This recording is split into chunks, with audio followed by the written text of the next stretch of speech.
Okay, we're back with Lethal Comics, and today we're talking about an absolute titan. A legend. Probably, without hyperbole, maybe one of the single most important comic artists Of all time. Of all time. Yeah.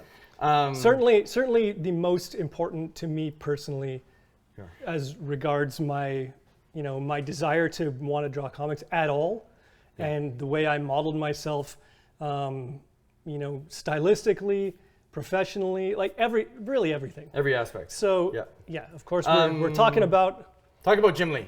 the great one. The great one, Jim GOAT. Lee. And I would also agree with you that Jim Lee had that same similar impact on me. Not necessarily with the way I drew. However, I probably, like you, spent a huge chunk of my childhood copying Jim Lee drawings. If you look at my original sample pages, they are just like terrible knockoff Jim Lee styles, based largely on, at that time it would have been based largely on when he did X-Men, when he relaunched X-Men. Yes.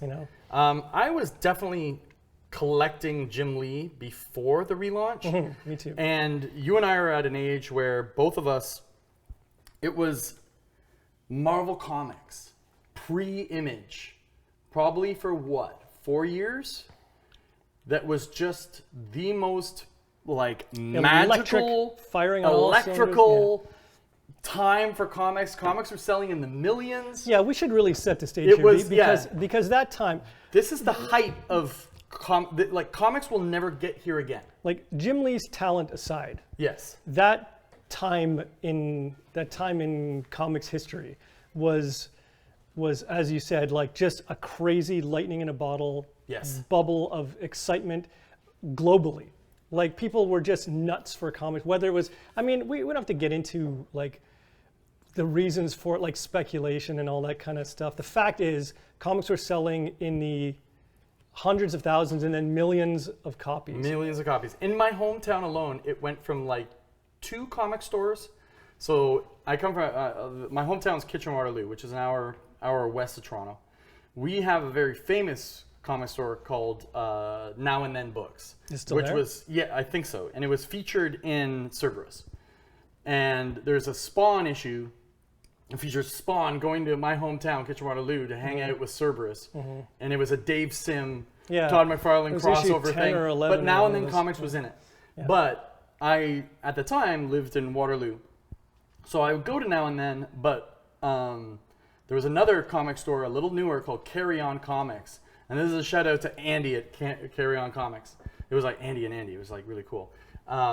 Cool for you. Yeah, it was cool for me. And Andy's still there maybe to this day. fun. And I walked in there, I think 2 years ago with all my wrestling friends, and Andy freaked out. Remember? And I got a whole bunch of free comics. I got those. What did I get there again? I got a bunch of free stuff, but Andy's store was I was going in there at 9, 10, But 11, you were going in there 12. because you just had an interest in comic books and you were going to check stuff out. I wanted to draw comic books for a living, even at that age, and that was the closest store.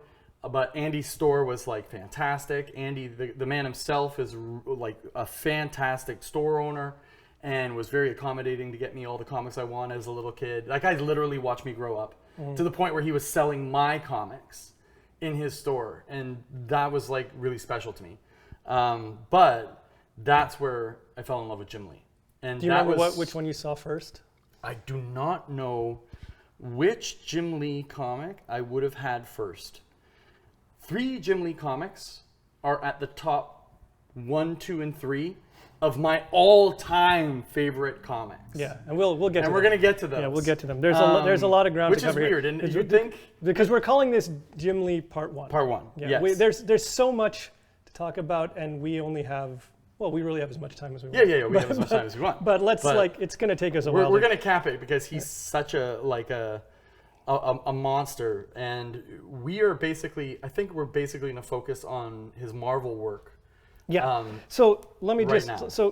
so it's I grew up reading a bunch of comics. The comics I fell in love with first, as appreciating them as an art form and a medium of storytelling, were ElfQuest, and then anything that Frank Miller, like Miller on Dark Knight Returns, and then Elektra Assassin, Miller and Sienkiewicz. And then I kind of like went to high school, and I kind of fell out of it. And then I think I must have been in grade 11. I went to a friend's house, and I saw this. That's your first one. And I just looked at this, and I went, boy. what the shit? Like, I looked through this, and I couldn't believe what I was seeing. Here, throw it on the viewfinder. There you go. Well, I don't want to get deeply into this yet. I'm just telling you my journey, my entry point into Jim Lee comics. And not just that, but my re-entry into X-Men comics. And this book, so this is issue 268, Jim does, like, he goes up to what, like 280-ish, 281 or something like that? Yeah, around there before the relaunch. Before the relaunch. Yeah. So that run just happened to be in the middle of this insane excitement for comics. Yes. It was like the hottest shit. You had Todd McFarlane, you had Rob Liefeld, you had and Jim. Mark Silvestri doing Wolverine at the time, doing Uncanny before Jim was on there.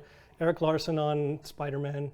And I mean, let's talk about the man. What was it that was immediately captivating about him to you? To me, it was just, he had all the energy of those guys at that exciting time, but mixed with amazing anatomy.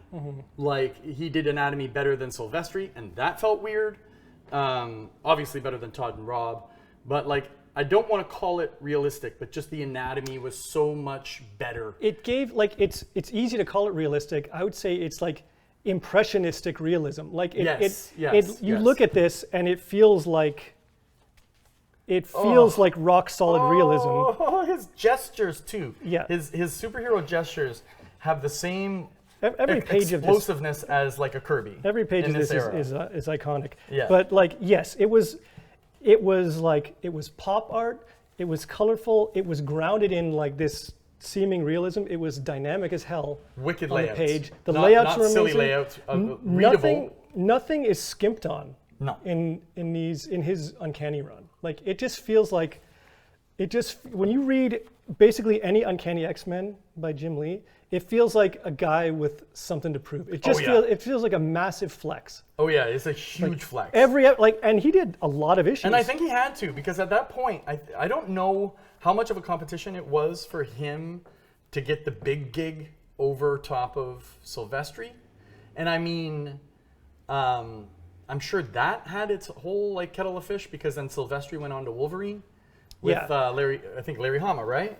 I think so. Man, Larry Hama, who I just hung out with a little bit in New York again. Yeah, we got to talk about those two. Got to hang out with Larry Hama. But like, it's almost like, I feel like it's almost unfair to Silvestri at that point, because his Uncanny issues we can devote a whole other episode to. Oh yes, of they're course. They're their own iconic thing. Yeah. But like, he was doing like 2 issues a month of that book. Like, it's just such a different vibe. It just feels like he's just banging out story. Jim's issues feel like, I know he was on the same basic deadline, like a monthly deadline. Yeah. None of this feels like it. Like, No. I don't know how he was doing this. No, this stuff looked monthly. like ridiculously epic. Every single one was ridiculously epic. Now, but how did he get here?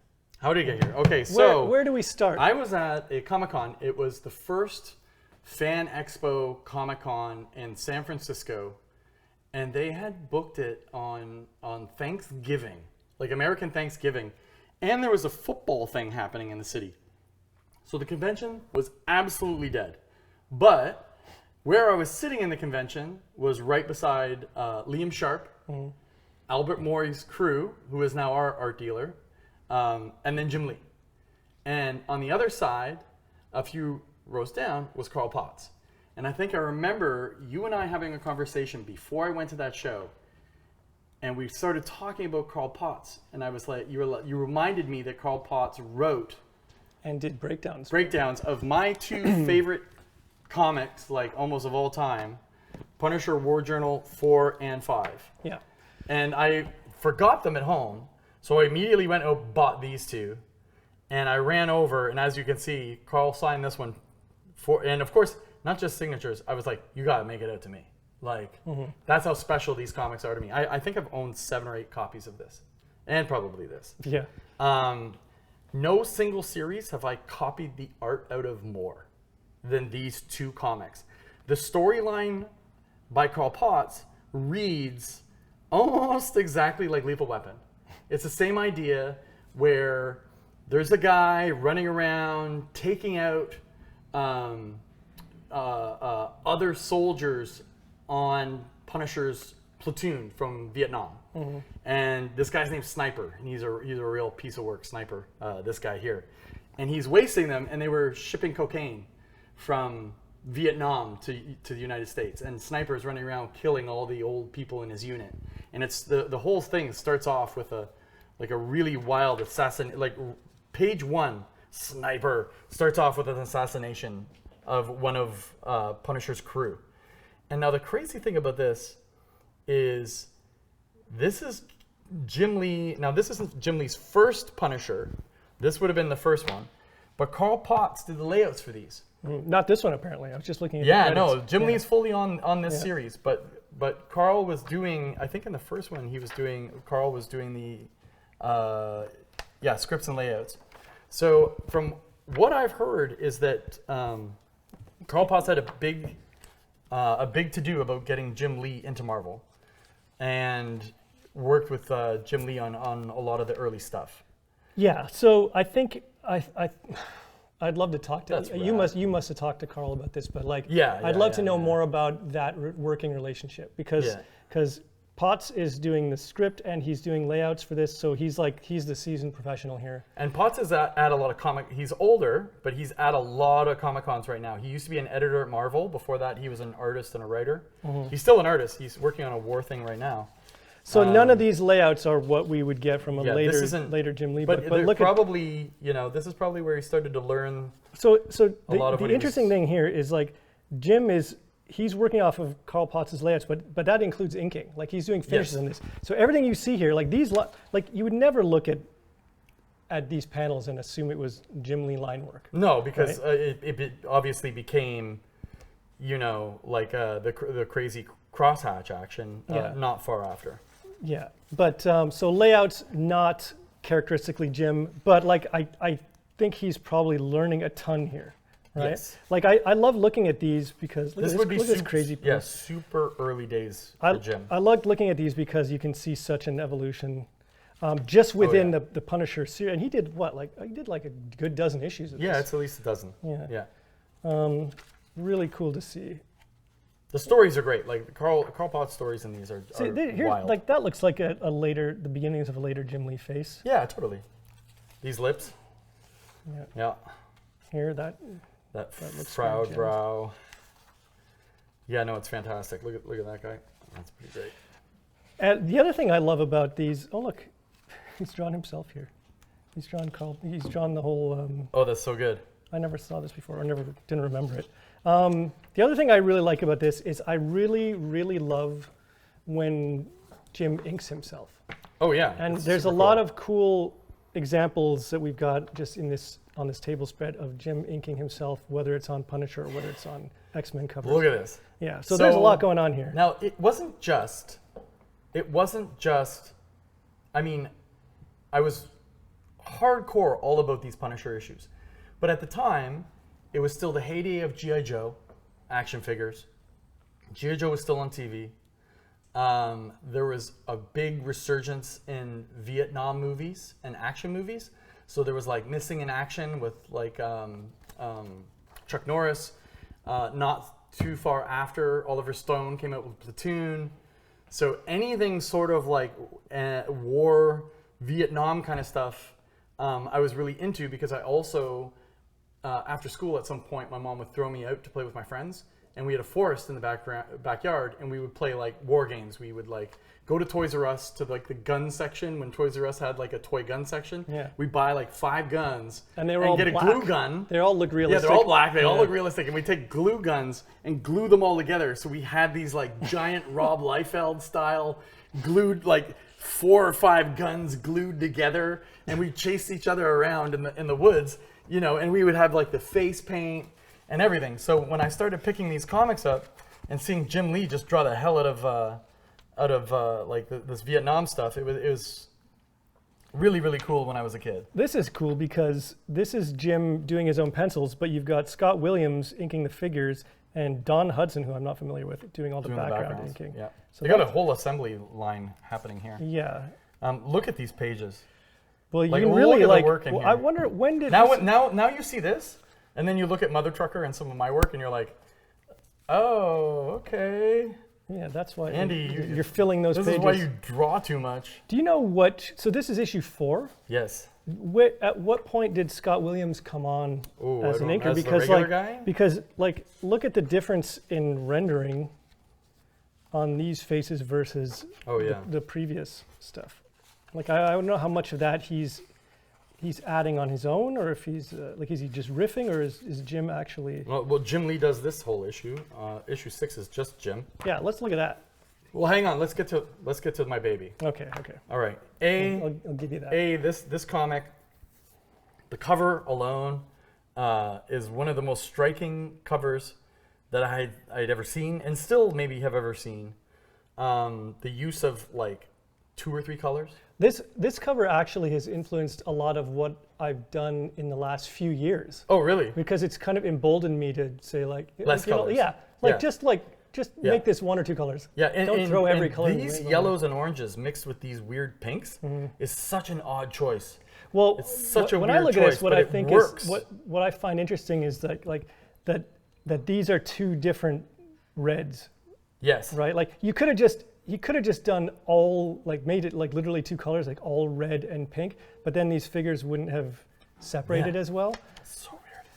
So this is cool. So now This is Jim Lee pencils, Scott Williams, and probably the same guy. And Co. Doing inks. So we got snipers now onto Punisher, and this issue's wild. One of the guys in Punisher's unit is actually still an assassin himself, and he's onto Sniper. So he ends up, and he's got like an electric glove, and gets you with the electric glove. It's really cool. And this guy talks about when he was captured in Vietnam, which is really wild. See the arms up? Totally like Oliver Stone platoon right there. Anyway, they get in an altercation, and I remember when I was reading this as a kid, he stabs him with this knife. And this knife became, after I read this episode, it's a knife that fits in your hand that sticks this between way your and fingers. sticks between the middle, and it's a triangle. And this whole scene, he ends up like thwarting him with the glove, giving him a back kick, and then stabbing him in the gut with the triangle blade. And what he says to him in the next part is, because the blade is in a triangle shape, it won't heal.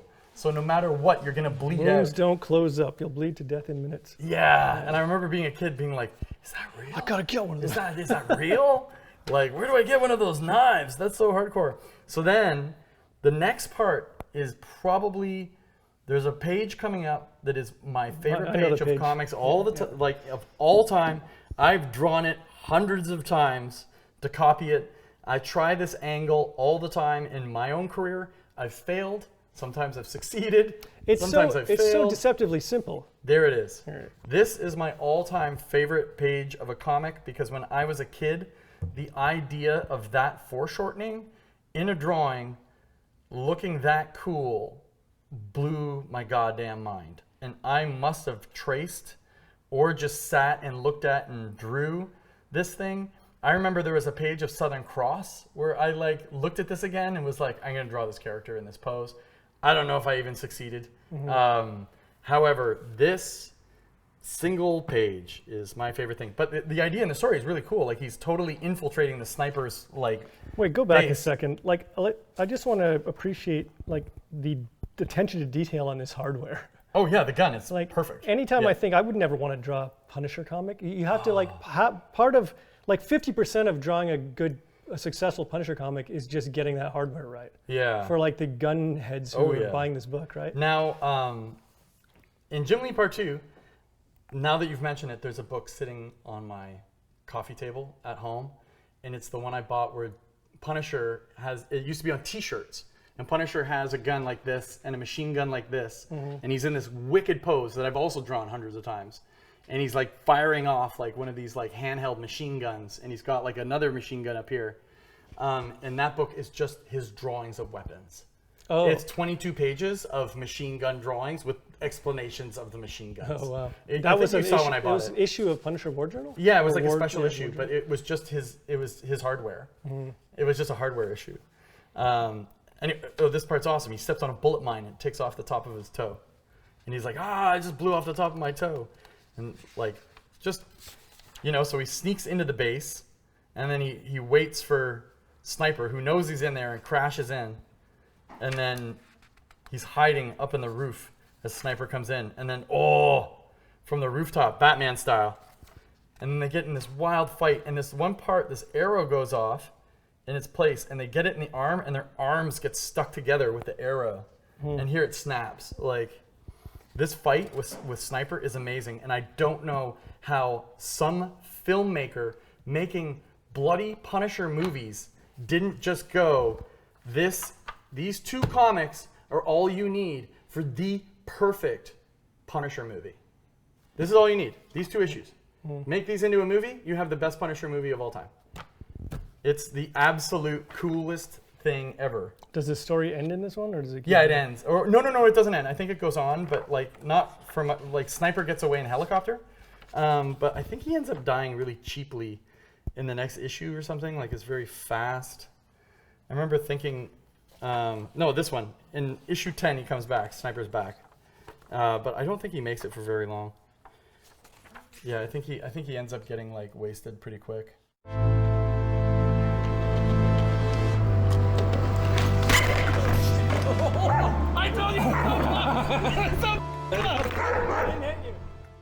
So anyway, this is Punisher War Journal. Yeah. An offshoot of the regular title. But then after this storyline with Sniper, we get into... Is this the first Jim Lee published Wolverine? Or I do not know. I'm sure he's been practicing to draw Wolverine like crazy because he wants the big job. He knows that X-Men, Uncanny X-Men, is the big money job. Yeah, it's definitely and that. I'm sure by issue 6 of this, he's probably pushing it. And he probably wants Wolverine. Is it still Karl Potts? Yeah. Mm-hmm. He probably wants Wolverine in this book to start courting the whole series. I would think, if I know Jim. I wasn't buying this at the time. I have no idea. I also wasn't keeping track of sales. So I don't know how successful this book was. It's possible they just got Wolverine here to juice sales. It could have been, it could have been the sales were dying and they threw Wolverine to juice it. I know I bought the hell out of this thing. Yeah. I think everyone, once they saw this cover, lost their mind. So here's some interior pages of Wolverine. I like how it's like the kind of... Oh, they get in a full fight. The line quality is still being dialed in here, right? Yeah. So I also noticed that I think at some point they end up being kind of like 2-issue stories. Oh, yeah. Almost like the Batman TV show. It's like you get the first one, and then there's a cliffhanger, and then you get into the second. I think the whole thing takes place in Africa. But very cool. All of a sudden you got like Punisher and Wolverine in the same one. I remember losing my marbles. I was like, this is the coolest thing ever. Yeah. Because I was so hooked on Jim Lee doing Punisher that when Wolverine shows up, and it's a goofy Wolverine, right? Like, it's a little goofy. He's wearing like this leopard cape. Like cape. He's been out hunting, trying to stay alive in the jungle. Yeah. Well, you can't kill Wolverine. He's unkillable. Oh, doesn't he fights an alligator in this? Yeah. Oh, I just love the way he drew Punisher. Look at this guy, Frank Castle wrestling a gator. That's amazing. Yeah, this one is... That's something I don't want to do in the wild, ever. I don't actually, like... I would go. He's probably not... Like, if it was happening, I'd be like, okay, what am I going to do? I got to get on top of this gator. I got to get my arms around his mouth and try and close it so I can get the snout. You don't want it to roll you. The snout. No, you don't want that gator to roll you. Well, you don't want him to bite you and roll. If he bites you and rolls, you're done. But if you got him, maybe a little roll might be okay. But if you can get that snout closed and like in your hands, he's kind of useless. And then you got to get to the bank and then run away like a... So I'm not sure. This is me like trying to like... This is. I kind of just tuned you out actually, there. That probably is not how you wrestle a gator at all. This is just in my head. I was looking through this comic. I don't have Wolverine I heard a lot of noise, and it was just. I just realized I just kind of tuned out your whole gator. My survival instincts kicked in right there, and I was like, okay, how do I fight a gator? What I was looking for was a year. This is like 1989. Now I recall we don't have this, but somewhere around this time. Two things. First of all, Jim drew a bunch of another Punisher story, like a Punisher Nick Fury comic. Oh, I don't have that one. No one has it because it was not published. What? Yeah, it was. Was it I don't know this Gregory, one. right? Yeah, I can't remember the name of it, but it had a name, and it was like a Wolverine Punisher Nick Fury thing. And there's pages of it online, and they're awesome. And it's Jim. It's Jim. Who's the writer? I feel like it might have been Gregory Wright. Oh, crazy. I'm not sure, but so he did a bunch of that, but then it, for whatever reason, didn't get published, or he was moving on to Uncanny. And if you can find, if you go look it up, you'll see pages from it because they're really good because they're kind of an interesting like evolutionary step between this stuff and his X-Men work. Yeah. Also, and I didn't hear about this till recently, but he did at least an issue of this book for Marvel's Epic line called St. George. What? Yeah. I've never heard of this. No, I know. And we don't, if by the way, if anyone watching this wants to send us a copy of like the Jim Lee's St. George work to look at, I would love to get my hands on it and talk about it. Because I've never seen it around, so I'd like to check that out. But yeah, so all I'm saying is there's some stuff going on between this and X-Men. Jim Lee, I was watching a documentary on recently, and he was a little kid. He got hit by a car. Oh yeah. Yeah, and was like trapped under. It was either a car or a truck, and he got trapped under that truck. He was in the hospital. He had to draw his way out of it. Is that his origin story? That's his origin story. He drew his way out, and apparently, like his big thing as a kid was Superman. He was like obsessed with Superman. Well, a lot of people were. Well, do you remember the first time you met him? Met Jim? Yeah. I do. It's a source of embarrassment for me because it's. I think it's a source of embarrassment for all of us. It's maybe because all of our it's first the time. only. Yeah. You'll be embarrassed for me when I went. So what happened was, I was going to talk about this later when we get into like Jim Lee part 2 or 3 when we talk about like I guess it'll be part 2 when we get into like image stuff. Yeah. But like so Wildcats had come out. Wildcats #2 specifically had come out, and in the back of it was a like I don't know if you remember, there was like a submission form, like a shout out. Do we have Wildcats 2? We don't have #2. It's the shiny silver one. Oh, we have that. It's somewhere here. Anyway, so what happened was like there was a call for artists, so I sent in samples to this like Homage Studios talent search, and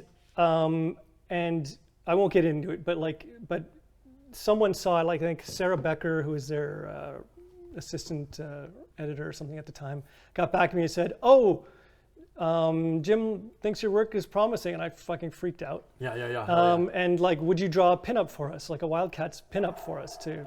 So I did. I drew a pinup. I put the original in I'd never used FedEx at the time, so I put it. I didn't have a box or like called FedEx. I put it in one of the large envelopes. And I sent it, and I guess, and then like I waited for weeks. It was an envelope, not a box? Yeah, it was an envelope, not a box. And not only, so. Oh no. Yeah. I don't like where this story's going already. So I never heard back from anyone, and then I found out later, I think I called and to ask like, hey, did you guys ever get that thing? And she told me that I guess it had like fallen in the water and gotten soaked or something like that. But it was terrible. But I mean, like that situation was terrible, and the pinup was terrible. But I'm telling you this just to tell you about my first time meeting Jim Lee story, which was that I think it was at a Chicago Comic Con. Okay, yeah. Like I went there, and by this time, major. Yeah, by this time I had like I was pitching, like I had a big book of stuff I was working on with Brendan that we were pitching, and I wanted to give it to Jim to have like Wildstorm look at it. Mm-hmm. So this was at that. This was probably like, I don't know, mid to late 90s. Everything's starting to click. So this is where it seems like you were hunting Wildstorm a little. Well, I have unresolved like daddy issues with all this. Like I was such I was such a super fan, and I just like was always like almost there. Yeah. And just never quite there. But just let me get back. Like so like Jim was signing at a table. And I wanted to give him this book so he could take it back to him. And so I went like kind of behind the table, having sort of like been in contact with him before, and introduced myself. And what I didn't know, what I learned then was that like Jim has some preternatural ability to remember everyone he's ever met. That's also my story. Yeah. Yeah. So like. so I said, hi, my name's Karl. And he said, oh yeah, Karl, you're from Canada, right? And I was like, and I just melted. Yeah, right. And so I said, hi, I just don't want to bug you, but I wanted to give you this thing. But he was signing, right? And so like, I stood there just like an idiot, stood there until he had finished signing. And I'm certainly he was thinking, oh, this is awkward. This guy shouldn't be standing here just waiting for me. But I did, and that was my like experience being, no, that was awkward my, wait. yeah, it was my only like booth barnacle awkward experience. And since then it's never happened. But like, Jim, I apologize for that. But you booth barnacle. that was the first time I met him. And then like since then I've met him a few times. It's been great. But yeah, that was my horrible booth barnacle I think experience. everyone knows that awkward pause. Yeah. Where you're waiting to talk to someone and like there's other people talking Yeah. and you're there too long. But it was worse because I was behind the table. Like I think I'd come from behind to talk to him. So other people were getting stuff signed and shit like that. Oh, So, and you were just trying to be polite and you were being quiet. And I wasn't talking. I was just like standing like a dummy. Yeah, I was at a party, a DC party with Becky, and I think I'd met him inside and was like, holy crap, it's Jim Lee. And that was during DC 52. And then I was hanging out with Grant Morrison and Gerard Way and Becky. And that's the first time I really met Gerard too. And like, no, I'd met Gerard before, but that was the first time I met Grant Morrison. And Grant Morrison and Gerard were talking, and then we were all talking. And Grant was really funny. Like his wife was there. He was super funny. But I think I'd only met Jim at the party, like for a second. And then I went to leave. Becky got in a car to go somewhere else, and I was going to a different party because I wanted to stay out later. And I was waiting outside, and all I hear is like, oh, hey, Andy, are you leaving? And I turn around, and it's like Jim Lee. And it's like, Jim Lee knows my name. What? And I was like, yeah, I'm taking off. Hey, man. And I remember saying like, you know, X-Men 272 is like still my favorite comic of all time. And he was like, oh, that's so cool. Right on. Well, have a good night. And he left, and I was like, what do I do? I think for years was like, Jim Lee, remember my name. Holy crap. And like starstruck. And I mean, comics is such a small world at this point. Like I was just in New York Comic Con, you know, and you're at DC party and Marvel party, and you're hanging out with CD, and you're hanging out with Marie Javins, and you're like, at a certain point, after a certain amount of years, everyone just knows each other. But still, it's like, but there's a few people. There like is that Jim, level Rob, of and Todd. Yeah. When you meet them, you're like, There's a level of celebrity there. They're just like, and like especially superstars. if you're, you know, and I guess like people coming in, you know, later on have different celebrity crushes. Oh, I imagine. Like I was 15 or whatever when I first read a Jim Lee comic, and so like, you know, like it's like formative stuff. Oh, like yeah. You know, like you're modeling yourself. Yeah, I was like 11 and 12, like Yeah. buying up like Punisher and X-Men like crazy. So, by way of him, we've talked a little bit about our experience with Jim Lee. Now we have the same art dealer as Jim Lee. Yeah, crazy, right? Which is really cool. I just want to quickly throw these in there Albert hasn't taken us for a Jim Lee dinner yet. before we get too far ahead. Like these are like That's Jim Lee covers? These are early Jim. Look at the leg. Look at how long this leg is. I don't think he did anything inside here. Look Oh how- yeah, Jim Lee pencils. There Oh, we go. crazy. What Look- year is this? Does this? Look how long this leg is. Isn't that crazy? I think this predates Punisher, so we may have screwed up our did we order. find something pre-Punisher? Where's Punisher #1? Yeah. So look at this. So this is very John Byrne, eh? Where's the year here? 88. What do you got there? I think that says 88 also. Or is it 86? It's hard to tell. What do you got there? I think these are both 88. Oh, Anyway, well, it's possible he did a super bunch of early comics in Alpha 88. Flight. This Jim has Lee- got to be his earliest stuff. Jim Lee penciling Alpha Flight. Let's just take a quick look because like You love Alpha Flight so much. it's not that I love Alpha Flight. Like I want to love Alpha Flight. What I love is John Byrne. Oh yeah, right. Okay. So like Yeah, I buy them all and then I read them and I'm like, it's like sometimes a bit of a struggle. I was What's not. this character's name again?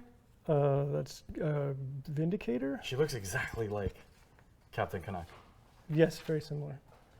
That's Heather Hudson. She took over for her husband who died. Oh, he died? Yeah, Who killed him? Wolverine? I do. I don't remember. Oh, what is this? What is this? These are some What are pins. these cool Wolverine drawings? Stay focused. Oh, Stay focused here. I'm on the Wolverine train. Yeah, we don't need to look at these, but these basically just cool Wow, early Jim so Lee stuff. And you cool. can kind of see who inked these. Why can't I hold this? Hit it. Tony DeZuniga. So.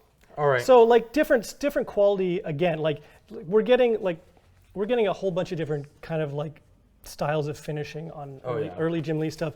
None of it is completely clicking yet, but of all of it, I like it best when Jim inks himself. Are we going to get into it?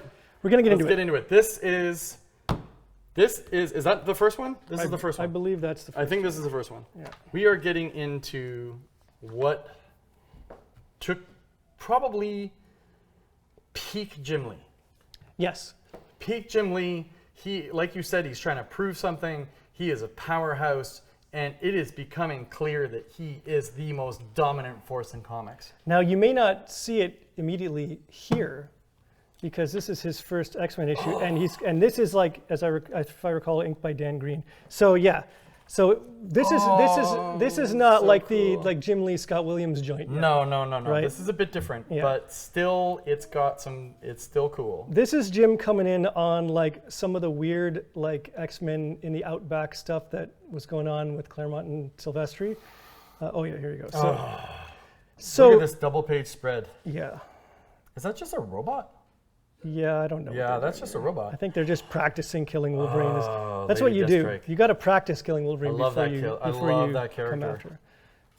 Well, just wait because there's some There's Dazzler. killer Lady Deathstrike stuff coming up. I remember this issue. I remember Who is thinking this character again? I always it's, forget. Spiral. What? Spiral. Spiral. I remember reading this and thinking like, oh, I don't envy Jim because he's got a lot of weird shit to draw. And this, like a lot of this stuff is like weird fever dream, like Spiral, Ricochet, Rita, like long shot based stuff of like people having weird visions and seeing crazy apparitions of things. Oh, that's still cool. And there is a dream sequence in a comic look at by this Jim stuff. Lee coming up. That is, yeah. There's another one coming up in one of the other issues that is some of the trippiest stuff ever, and it's been a big influence on me the last couple of years. Look how exaggerated this stuff is Oh, it's amazing. compared to where we end up. It's so cool. Oh, it's badass. So, I mean, I don't know how long we've been talking, but we could spend a long time just going through X-Men issues because every one of these is worth looking at. We're definitely going to get into this one. Yeah, but I wanted to show this one because it's his first one, and it is inked by Dan Green, which is a totally different look. Totally different look. It's got like kind of a looser. I like the cover. That's always been an iconic cover, the one with Colossus lifting the thing out of the way. Yeah, I think there was a reprint of this. It was gold or something. So cool.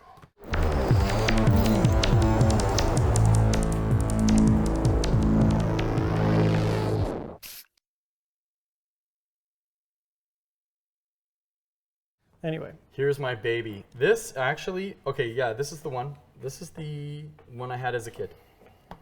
You can tell there's like little rough parts on it. I've had this since it came out in what year? Oh God, I won't even be able to read it. It's so like 91? It looks like 91.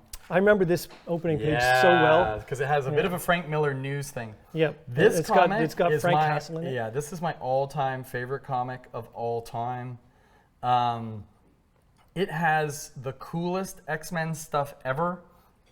I believe they've been captured. Okay, so it was part of this thing called the Extinction Agenda, which was a really goofy sort of like way that they went between all the X-Men series, and everyone got a piece of the story. Rob Liefeld got a few issues of this thing. Extinction Agenda was very much like a Jim Lee showcase. Yeah, right. But like it was a crossover that ran through all the X books. That's right. But I remember it being kind of like story-wise, I didn't really give a shit. Right. Like I was here for Jim. I believe they've been captured by Mojo. I don't even know. Is it I Mojo? don't, no, it's this guy. It's Cameron Hodge. Yeah, Cameron Hodge. Jesus, that okay, yeah. This is my favorite comic of all time. Yeah.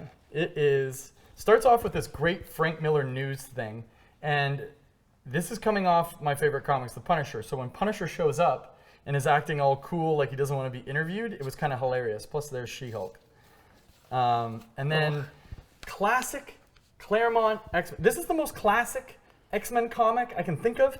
It has like just the detail to look at it will blow your mind. I know what you're going to But say. you blow through all of it. Yeah. And what do? What I said earlier is they name all the characters in an X-Men right away so you know who everyone is. And I think that's really important. Yeah. Whether they say it in a word balloon, whether it's just like written underneath, you know the characters that are coming up. Exactly. Name By the way, every character. that's not Jim Lee, is it? Yeah, what are you talking about? This is the bomb. This is like, this is Jim Lee versus the So good. Oh, wicked. Starjammers. Starjammers Awesome. and the Gladiator. What are these guys called? I don't remember. They're I don't Lilandra's troop. Lilandra's crew. Yeah. Anyway, I won't get into that. But yes, just to highlight the importance of so like they've doing all the been naming they've all the been characters. arrested. We got Cable up in here, Archangel. This comic has the most awesome drawings of Psylocke, and we were both at a teenage age where this comic, I was like, I am in love with Psylocke forever. Yeah. And despite how much you may hate that movie, Age of Apocalypse, Psylocke in that movie is like wicked. Yeah. Wait, go back to that page for a second. Yeah. This is epic. He drew the shit out of this page. I mean, like, Look at the ceiling. Like, Look at the ceiling. Look at. There are crowds Yes. of people in the backs of these seating Unbelievable. areas here. There's a bunch of guards. Can anyone draw Beast as well as he can? Does anyone draw him as cool? I don't know. I don't think so. Like there's all sorts of textures going on here, Yeah, and I it's know crazy textures. I don't move on yet, but like I'm gonna use this again as a platform to say how much I love comics on newsprint, because I Yes, know of course. I know that Jim looking at this is gonna hate it, because there's a ton of detail in here. All these ink lines are kind of bleeding into the paper, like it's just a friggin' mess. But It gives it a something about the way these lines bleed into the paper I love it. gives like, and I think it's the same reason, like as an artist, like you do a rough sketch of something, right? Yeah. And then that rough sketch is perfect and energetic, and then you ink it, and it becomes something more absolute, right? Like you take, I guess what I'm trying to say is, you take a rough drawing and show it to someone, and all of their experience kind of bounces back at them. Like that rough drawing could be a million different drawings. Yeah. But it's in the eye of the reader to pick out the best parts of it, like what's to their taste. Once you make it digital, like once it's either black or white, it's only ever one thing. Yes. And that's why I like this semi like blurry stuff, because like, you know, like I'm reading the best, I'm taking the best of it. It also feels like history. It feels like history a bit. You know what I mean? Whenever it's on newsprint, whenever it's it's bleeding, it feels like I'm going back in time. But also, like, this whole world that he's creating in this issue, I just want to spend time with this. What do you think these 2 pages, this double page spread is worth? I don't know. Right now. $100,000? Probably more. More than $100,000? I don't know. I don't know Like, what Jim's page is. Oh my God. interior, but like I bet every you Albert X-Men would is know. on We here. should ask Albert. Yeah, I bet we'll you Albert would be like, he probably say, probably oh, sold yeah, it. that? Oh yeah, here we go. Right away we get into Wolverine attacking the dudes. Yeah, hold on a second. Yeah, right away. Look at this. Look how much detail's in here. Look at this. It's all bleeding together now. This because sliver of a panel. He's flipped the camera keep in mind, do to you know how many behind. times I've looked at this book since I was a kid? Like Oh, even yeah, when I was a kid? Yeah, he's flipped the angle to behind what we were just seeing. Yep. And it's just as detailed, but in like a 1/8 of the space. Less than that actually, because this was a double page spread. So like a 16th of the space. It still has all the same detail. Yeah, it's insane that he drew all this. And I know he had like, especially for Extinction Agenda, and I'd love to talk to. Like so, Homage Studios. I know that like there's a guy working there, another artist named Karl Alstetter, who I think was doing a lot of like tech. Like he was drawing a lot of like the like ships and bikes and tech stuff that I guess like Williams would ink over afterwards. I don't know how much he got into other background stuff, and how much of this is just purely Jim. But there is an obscene amount of work going on here. There's an obscene amount of work. This has some of the best Wolverine action of any comic ever.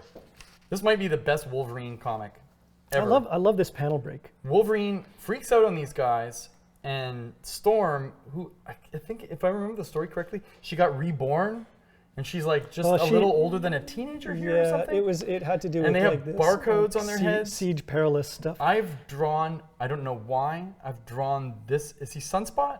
Yeah. What's this? Yeah, I've drawn this drawing for some reason like a million times as well. Because I was like, how do I get this such a crazy drawing? How do I do this? Look at this angle and rendering.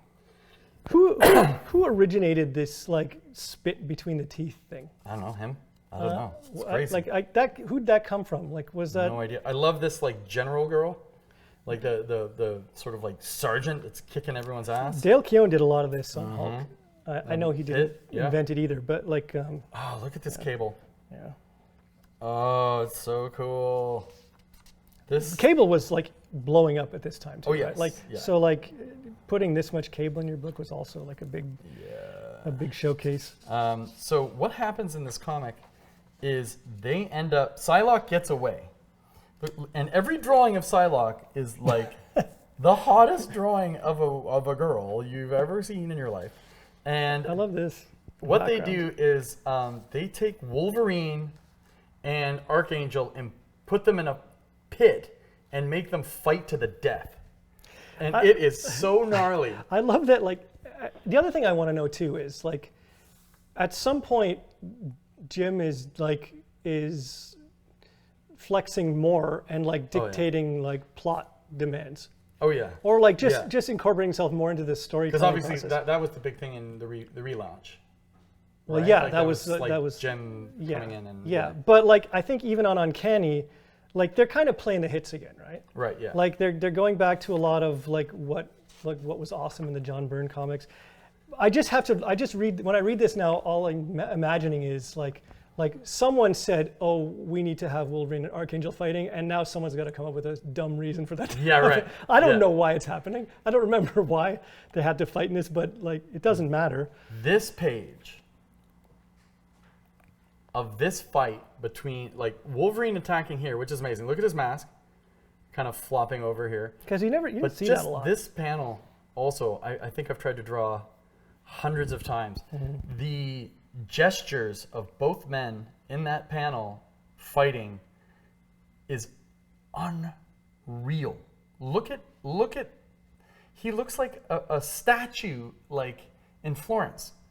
Like these look completely like Renaissance and classical in like just like the extreme real, like it's Kirby, but it's also like extremely like realistic. It's unbelievable, the action in this stuff. A lot of speed lines, like that stuff's really cool too. But there's a lot of like, I feel like he really on X-Men dialed into like the way he was shading underneath musculature. Like it was there before, like in Punisher, but like, and now it's like super there. Like we'll get in Jim Lee Part 3 or whatever, we'll see like now, like you see when he's drawing Batman and stuff, like it's all this. Yeah, it's all this like stuff, the amount of white space to like the amount of negative space to like rendering is like almost nothing on the new stuff. Yeah. Here, like it's creeping in, and it's like this to me is like this sweet spot. This is like a perfect amount of. Brilliant. But also, the three silhouettes of them killing each other.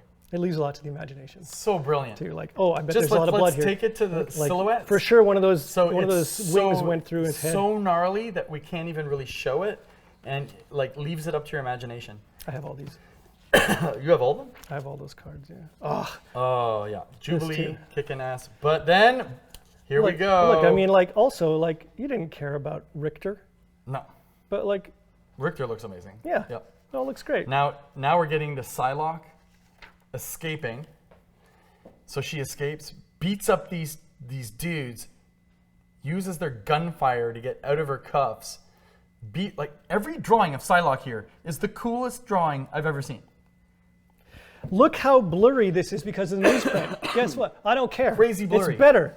It's so much better. It's making it really kind of. I don't want to see this crisp. In fact, we should get into. You know what, Andy? Also, I don't know how long have we been talking, Mark.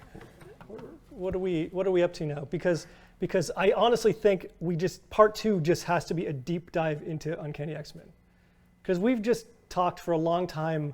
Okay. This is setup. A few moments later. every single one of these drawings has the coolest anatomy of an action comic.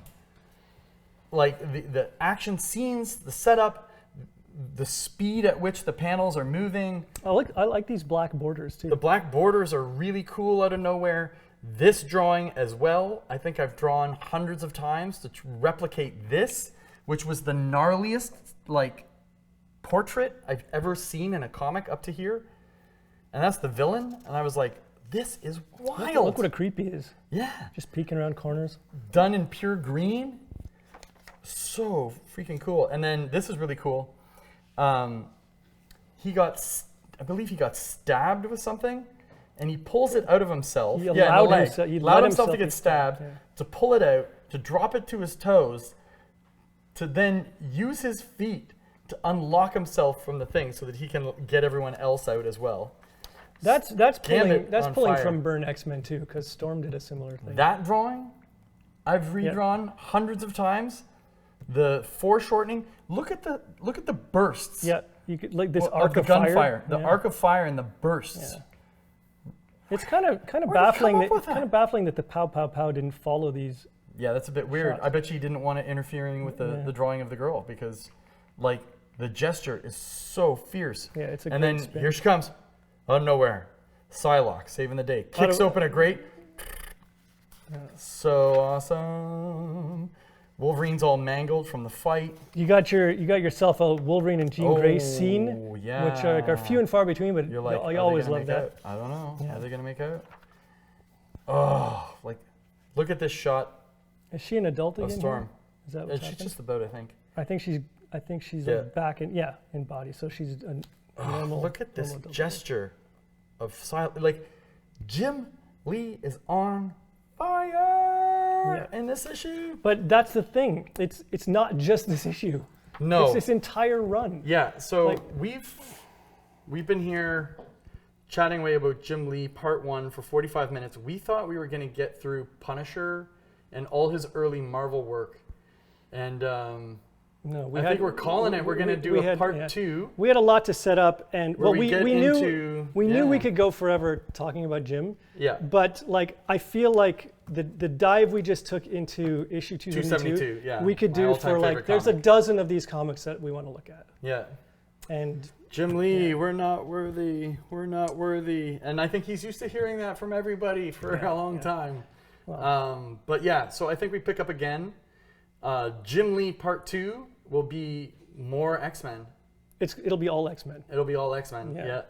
Jim Lee Part 2 is going to be us just deep diving into Jim's Uncanny X-Men run. Wow. And This is then crazy. Part 3 will I didn't think Part we 3 were- will be the birth of Image Comics. Birth of Image Comics, yeah, and then maybe a little Batman at the end. But like, I didn't even think. I thought we were gonna get so much farther in this episode. I but, knew we like, weren't. Wow. I Yeah, was, there's I was just pretty sure we weren't. Jim Lee has been too influential on our creative worlds, and I think it was basically like when we were born. It was like at the absolute pinnacle of comics in that late 80s, early 90s, and a lot of people, who might be in comics now just didn't experience that. Yeah. And It they launched, didn't know. let's say it launched 1,000 careers. Yeah, completely. And he's a really cool guy. Like when you meet him, it's super cool. He's awesome. Okay, Okay, so until Jim Lee next Part time. 1. Until next time, Lethal Comics. We're out.